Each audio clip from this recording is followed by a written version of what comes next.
And without further ado, I'd like to introduce our first speaker this evening. He's come all the way from New York. He's an undercover DEA agent. He's been in an outfit for 25 years, written numerous books, been through a lot of personal stuff that you can't imagine we don't even want to talk about, but he's going to have some stories for you tonight that'll really awaken you up to what's happening in our country. Ladies and gentlemen, Michael Levine.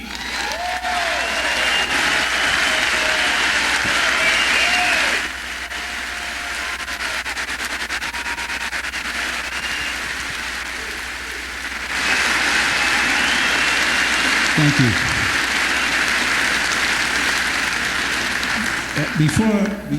Jack Danielczyk, where are you? Jack Danielczyk, stand up. That's you. You can't stand up? Pardon. Dan Pavicevich. Jack Danielczyk I owe money to. That's why he's on the money. Danny Pavicevich. Now, if you read the cover, I talk about sleeping in the DEA gym because we had no life. And I slept in the DEA gym until the head of DEA ordered the guys who were sleeping there to get an apartment. And that's the guy who was sleeping there with me. Right. Take a big chance standing up. Danny Pavicevich.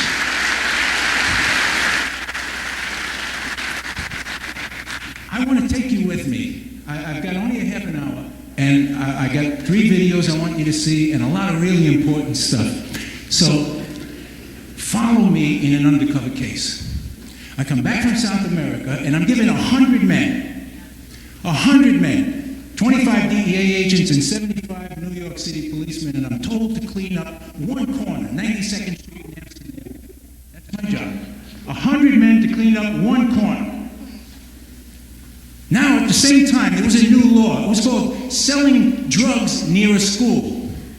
Got you a gazillion years in prison. Now, a lot of you guys voted for politicians who said, I gave this new law about selling drugs near a school. So this is important. And how did they know that they were selling drugs within 1,000 feet of a school? Because they put up signs, and the sign said, drug-free school zone. You guys see those signs? Are they still out there? You paid for the damn things, am I right? So now Rudolph Giuliani, who was the mayor of New York, was then the chief prosecutor, and he said, Levine, I want you to go out and make the first arrest of selling drugs within 1,000 feet of a school. We're going to put these bastards away. But to perfect the case, you've got to make sure that the guy knows he's selling drugs within 1,000 feet of a school. So now we're not talking about brain surgeons here, we're talking about Dominican drug dealers. So this is what's called a buy-bust operation. So I speak Spanish, so I put myself in undercover to make sure that the doper knew that he was selling me coke within 1,000 feet of a school. So now we cut to the bust. I'm in a car with the guy, and I drove up in an undercover Mercedes, and I meet him, and he gets in the car, and he had, I don't know, a couple of ounces of cocaine, and he's sitting there, and he's got a gun on him. I see the drugs, I see the gun, and we lose a lot of people. So I'm going to be honest with you, I was scared, very scared. And I wasn't thinking too clearly. And I'm watching in the rearview mirror for my men, because they're going to move in. When I see the dope, they're going to move in, I'm supposed to just tap the brakes. Makes the brake lights flash. So I'm watching. And the guy's talking. He's a dope dealer. He doesn't know he's about to be arrested. And I almost forgot. Now, you got to picture this. I tapped the brakes, and I forgot to tell him he was selling me dope within 1,000 feet of his school. So we're right under the damn sign. Drug-free school zone. And I'm looking, and here come men running with guns. And I turn to him, and I'm really scared, and I point at the sign, drug-free school zone. And the guy looks at me, and he says, that don't mean you get it free.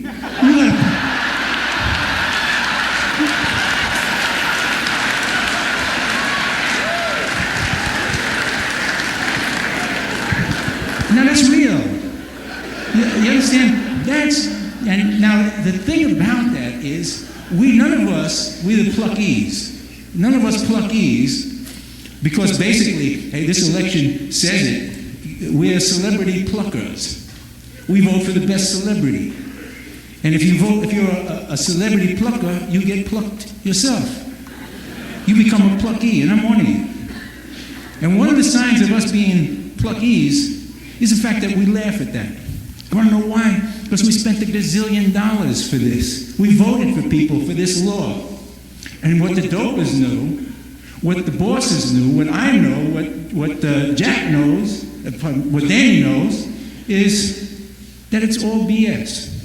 It doesn't work. It's a joke. Those signs, those laws have not stopped one man from selling dope. Not one. But we were all snowed. So the joke really, guys, is on us. I got to move a little quick. How many of you, by a show of hands, believe in fate? That nothing happens without some sort of plan. Nothing happens by chance. That few, you guys think this is all just a crapshoot? I got to tell you something. I believe I'm supposed to be here.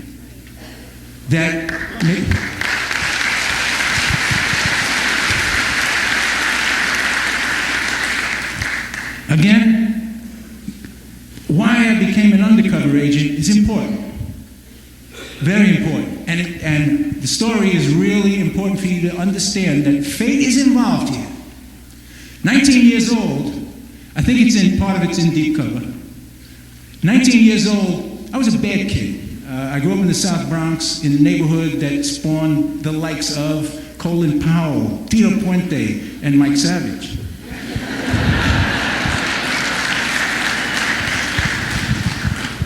But I was a maniac. I was a very bad kid. And we cut to Plattsburgh Air Force Base, and I'm a military policeman at this point. Miraculously, because I had been arrested twice before I was 16. I was a bad kid. And I became a heavyweight boxer on the Plattsburgh Air Force Base boxing team, and any 19-year-old, I didn't think I could die. I didn't think anything could kill me. I was invulnerable. Got into a fight with a fellow military policeman over a $3 hat. And in a heartbeat, he pulled the old Army 45s that we carried, stuck it in my stomach, and pulled the trigger. And it misfired. Years later, I was in the Southern District of New York with prisoners, and there was a deputy marshal who screamed, "That's the luckiest MF." Because that gun, the guy was arrested, there were 100 witnesses. It became very famous in the Air Force. And the gun fired every time. Fired every time after that. I wake up in the middle of the night sometimes now really crying, thinking about that moment. Many followed, but that moment was just, it's like winning the lotto in reverse. But now here's the thing about that moment. Am I in trouble? Last time I heard music, my ex-wife's process server stepped up with...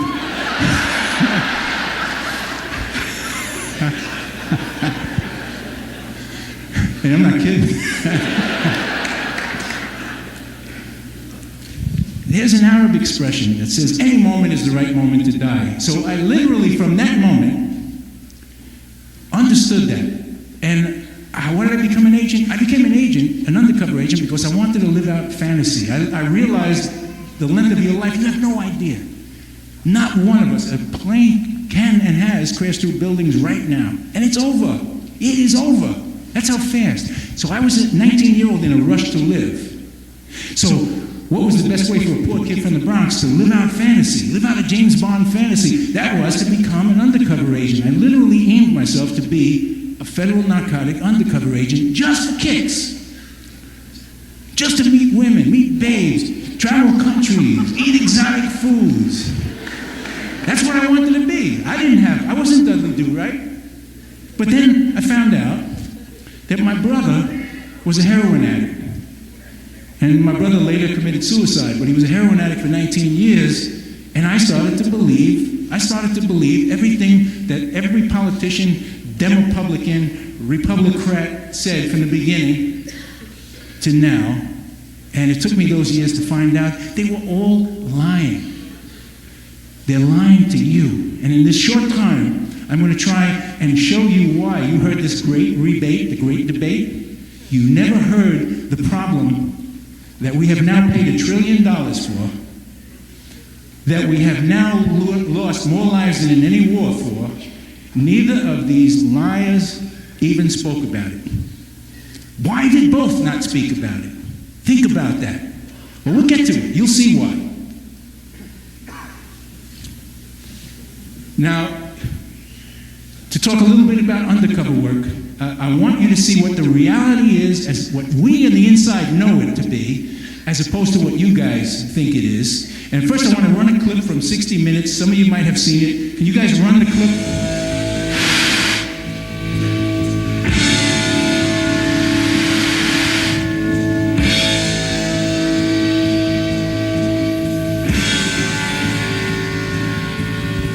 Willie Sutton said he robbed banks because that's where the money was.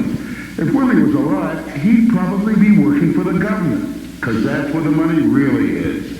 Last year, various government agencies paid crooks somewhere between $40 million and infinity. We don't know how much, no one will say. It was paid to so-called criminal informants for information on drug dealers. The information has led to enormous busts and to horrifying mistakes, in which innocents paid dearly. We can't give you numbers because, again, the government does not keep track of its disasters. The biggest disaster may be the war on drugs itself. Over a decade, $100 billion has been spent, and more Americans are addicted than ever before. But you wouldn't believe it from watching television.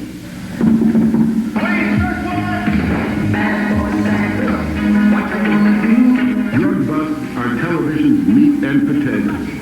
Action guaranteed. And law enforcement, from county cops to the feds, bring us along to show one and all the taxpayers' money doing dangerous work. And most of all, they invite us in to record the results.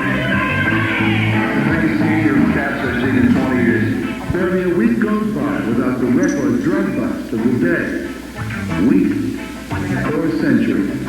They need the numbers, they need the statistics. It's a business. In our country, it's a business now. The agents are under pressure, career path pressure, to come up with bigger, more newsworthy cases. And if they don't, somebody's in trouble. Strange bedfellow, Eugene Iredale, a San Diego defense attorney, and Michael Levine. For 25 years, for 4 different agencies, America's top undercover cop. Both say the net result of the war on drugs Watch that. is a bloated, corrupt It's a trap. bureaucracy. I was set up to be killed, and my men move in before the they do. big bust. The show. The key to that show are criminal informants. They have the key. So it's a quid pro quo arrangement. You save our agency, you help us convince the American people that this drug war really works, and we'll get you off whatever charges we can, almost. Great. Now,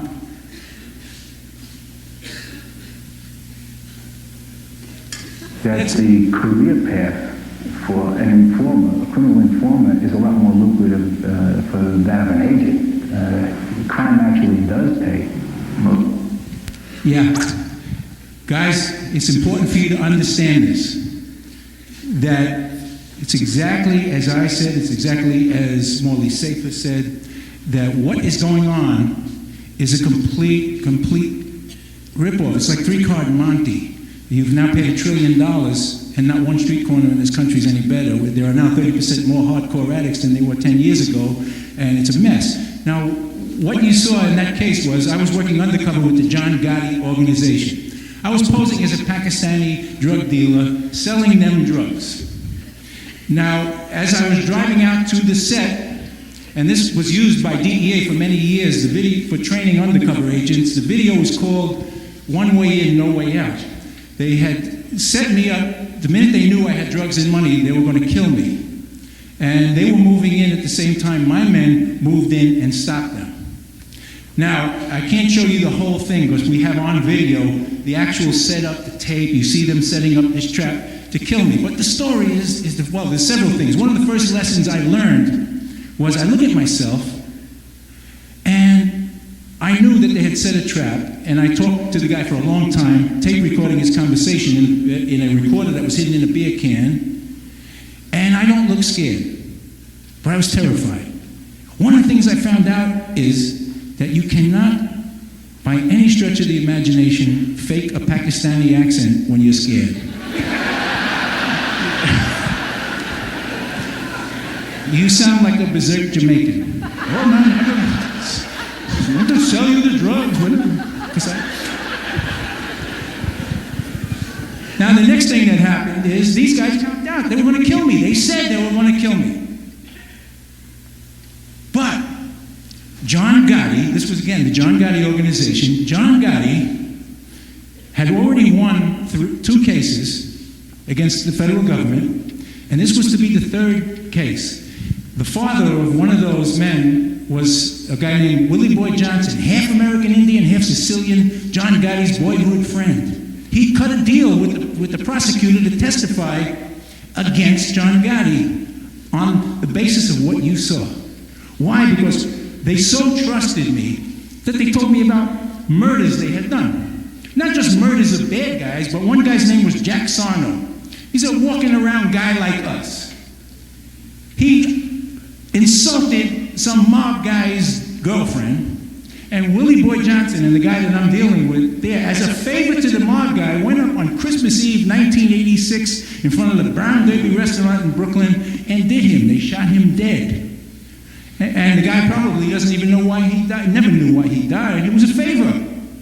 Now, I proved that with their testimony. They told me because they trusted me and they thought I was going to die anyway. What do you think happened? They got a buy.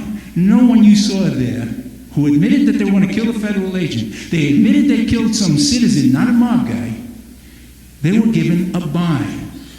That means they were never prosecuted just so his father would testify against John Gotti. And guess what? They lost the case. He beat him. But what I learned there, among many, many times over, this one just happens to be caught on film in black and white. What I learned there was that the life of a federal agent, alongside of other interests, is zero, is nothing. And many, many, many die. And you guys who read Deep Cover, you will see that in Deep Cover, this one undercover team, I posed as Luis Miguel Garcia, half Puerto Rican, half Sicilian Mafia Don, and I was accepted right up into the president's office of Mexico.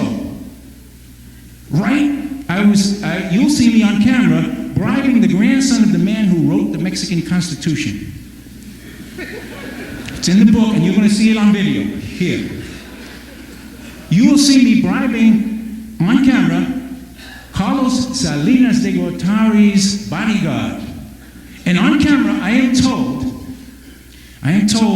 that if this deal, this 15-ton cocaine deal goes through, Mexico, once Salinas was then campaigning, he was 3 months away from being elected president of Mexico. If this deal goes through, I was told the borders of Mexico will be open to my mafia.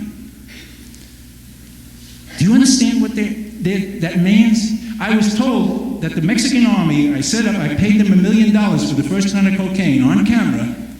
The Mexican army was going to help ferry a ton of cocaine into the U.S., the first of 15 tons, for pay. Now, of course, we voted Mexico a cooperating nation in the drug war right after that. You guys, don't laugh, because what I want you guys to do is get pissed off badly. And you're going to see, now what you're going to see next, in the next video, is a piece done by Bill Riley of Inside Edition then, of this video of me buying the Mexican government, and how the U.S. government refused to answer Bill Riley. See, when someone like me, again, you guys who read the book, you'll see that it was never intended to be a book. You take 2 oaths. Guys like Danny and myself, when we start off with the Justice Department, one oath is what? Is to protect the Constitution, protect you. And the other oath is what? Is to protect the secrets of a bureaucracy. If you keep that oath, you can do no wrong. You try to protect you, we get screwed. Big time. So that was the choice. And when I say you pay a price, my son was a New York City policeman who was killed in the line of duty. He was killed by a crack addict who had served time twice before for homicide. But he was a victim of drugs. When my boy was killed, Deep Cover had been out already, and the bosses of DEA ordered my old colleagues, my brothers, not to attend my son's funeral. Not to attend my son, a hero New York City policeman. There was 15 gazillion cops from everywhere, but DEA, because I wrote that book, told the men, do not attend Levine's son's funeral. That's the kind of price you pay. And you hear that kind of price from some of the speakers, Gary Aldrich, Peter Bregman. We all paid a price to come here. We all paid a big price to come here and tell you the truth.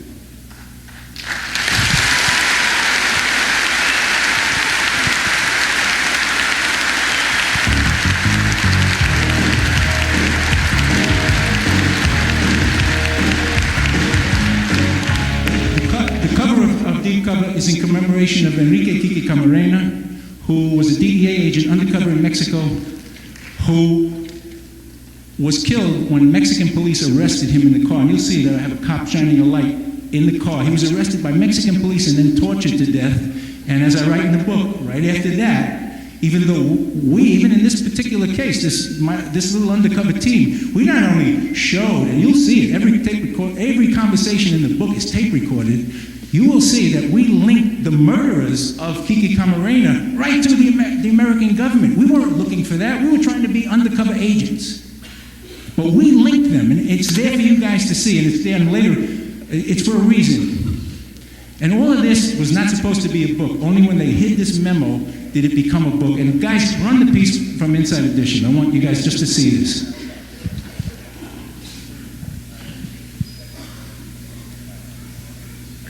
The United States appears to be much more worried about Mexico's economy collapsing or its failure to pay its debts than they are about drugs coming across the border. William von Raab should know, under President Reagan, he was in charge of stopping drugs from coming into the United States. News in the fall of 1993, when a report revealed that the government itself may have been running... You guys went video, you ran it too far. You got to run it back. You got the end of the Inside Edition piece. I don't know how it happened, but I think you guys want to see it. Yeah. So you got to run it back to the beginning of the Inside Edition piece. What you're going to see, what you will see on the Inside Edition piece is a hidden video camera taping me as I did everything I'm telling you. That video was sent to the Attorney General of the United States, what you're about to see, Edwin Meese. Edwin Meese then telephoned the Attorney General of Mexico and blew our cover. Why?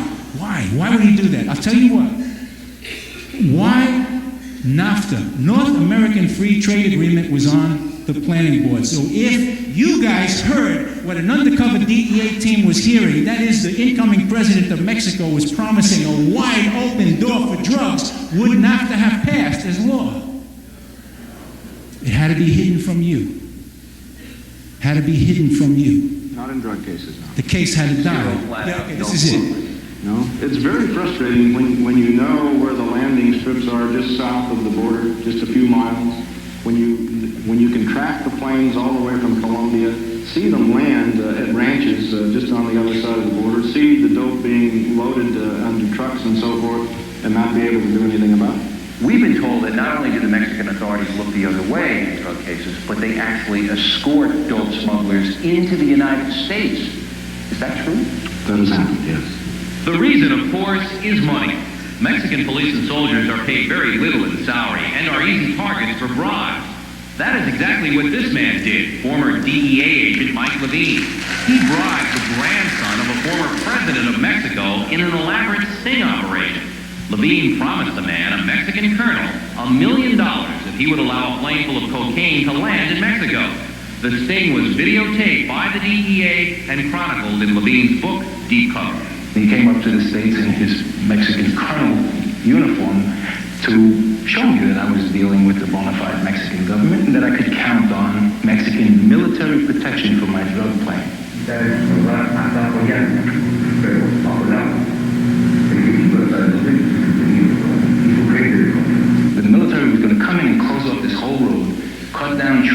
so that our plane can land and guard our drug plane while we were refueling. Now, if that's not dealing directly with Mexican officialdom, then nothing is. As a result of Levine's case, the Mexican colonel is convicted of conspiracy to distribute narcotics and is now serving 24 years in an American prison. Carlos Salinas, the current Mexican president, hotly denies there is official corruption in his country and points to recent drug seizures as proof of Mexico's own war on drugs. But many believe that this is simply a smokescreen, a few seizures for public relations effect. And there is no doubt that Mexico is very sensitive to bad PR on its handling of drugs. When NBC ran a TV movie about Kiki Camarena, the American DEA agent who was murdered by Mexican police, the Salinas government actually accused Camarena of being a drug smuggler himself. How did you feel when you read the Mexican government accuse Kiki Camarena of selling drugs? I don't know who I hated worse, the Mexican government or the American apologists for Mexico, the Americans who, no matter what they do, stand up and say, oh yes, they're improving this year. The government of Mexico would not provide a spokesman to talk about drugs with Inside Edition. Likewise, Attorney General Richard Thornburg and Secretary of State James Baker would not answer any questions. So the question remains, why doesn't the United States come down harder on Mexico in the war on drugs? The answer, according to highly placed U.S. government officials, is twofold. First, the U.S. is afraid Mexico will stop paying its huge debts to American banks if drug pressure is increased. And secondly, the State Department fears Mexico will no longer cooperate in the struggle against communism in Latin America. The United States appears to be much more worried about Mexico's economy collapsing or its failure to pay its debts than they are about drugs coming across the border. William von Raab should know, under President Reagan, he was in charge of stopping drugs from coming into the United States. Yeah, that's good. This is the last one. I'm going to run it in like 2 minutes. Okay. God bless Bill Riley. He was one of the very, very few people in mainstream media who would publicize that much. You guys have now paid $1 trillion for this. How do you dare let people like the Attorney General of the United States not answer? $1 trillion. How many of you, just by a show of hands, have been affected directly by the war on drugs? Directly. Yeah, give me some applause. I'm just going to get it.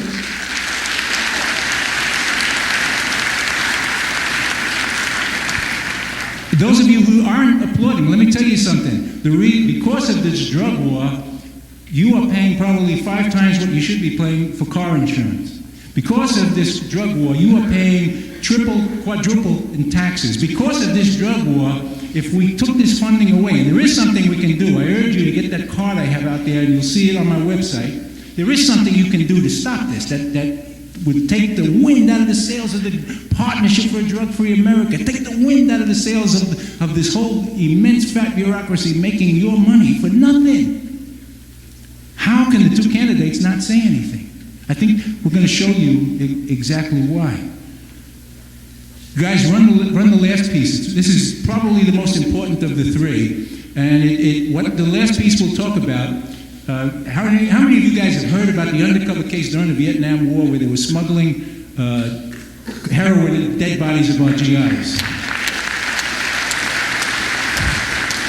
Well, you may be looking at one of the very few people who was actually undercover in Southeast Asia and into that case. And you'll see a little bit of it on this piece done by 20th Century, Mike Wallace. But listen carefully to what you're about to hear because it's devastating. Okay? You're going to hear the head of the Drug Enforcement Administration, Judge Bonner, accuse Central Intelligence of drug smuggling. Not Mike Levine, the head of the DEA. Go ahead, run this piece. Government itself may have been running drugs. The head of the DEA at the time, Robert Bonner, said that a ton of pure cocaine worth hundreds of millions of dollars had been smuggled into the United States. And he blamed the CIA, saying the agency had joined the Venezuelan National Guard in drug smuggling. Let me understand what you're saying. A ton of cocaine was smuggled into the United States of America by the Venezuelan National Guard? Well, In cooperation with the CIA? that's what That's exactly what appears You hear to that? have. That is the head of the Bonner drug said enforcement. he was the only one who could have approved transportation of illegal narcotics such as cocaine, and that this shipment had entered the country without his authorization. Let me put it this way, Mike. If this has not been approved by DEA or an appropriate law enforcement authority in the United States, then it's illegal. It's called drug trafficking. It's called drug smuggling. Former DEA agent Levine said that equally shocking was the fact that for more than 30 years, the federal government had protected some drug dealers. As officers in the narcotic war, we saw the political choice made up close and personal. One example, Levine said, was during the Nixon administration when he was about to bust a major source of heroin. And I was found stuck cold because that source were our allies in the Vietnam War. Levine said this was not an isolated incident, that it had happened many times in his 25-year career. If it was a question of supporting people who supported our economic and political philosophies in other parts of the world, and they happen to be drug dealers, as most of them are, we supported them and we protected them. We protected them by looking the other way. And the drug dealers had another ally in the war, money. That it has a corrupting effect whose tentacles extend That's good, guys. virtually every.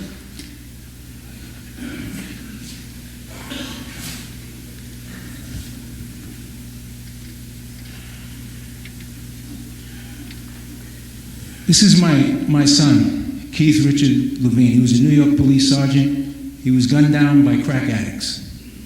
The man who killed my son had served jail terms twice for homicide. He was out on the street because he was called a victim in the war on drugs.